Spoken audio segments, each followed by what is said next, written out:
এই যে শোনো প্রিয়, লালপুর এসকেদার চৌধুরী উচ্চ বিদ্যালয়ের ইকবাল স্যারের মতো তোমার জীবন থেকে চলে যাব না। এলামের মতো তোমাকে আগলিয়ে রাখবো। কামাল স্যারের মতো তোমাকে অবহেলা করব না।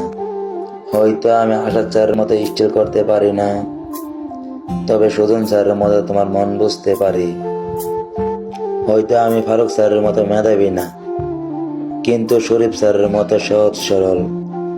ইসমাইল স্যার যেমন কাউকে কষ্ট দেয় না, ঠিক তেমনি তোমাকে আমি কষ্ট দিব না। আর শোনো, সবার জীবনে যেমন স্কুল জুড়ে ভালোবাসা থাকে, ঠিক তেমনি তোমার জুড়ে আমার ভালোবাসা থাকবে। বৃষ্টির দিনে যেমন ছাত্রছাত্রীরা শতবাধা পেরিয়ে স্কুলে আসে, ঠিক তেমনি আমিও তোমাকে শতবাধা পেরিয়ে তোমার জীবনে চলে আসবো।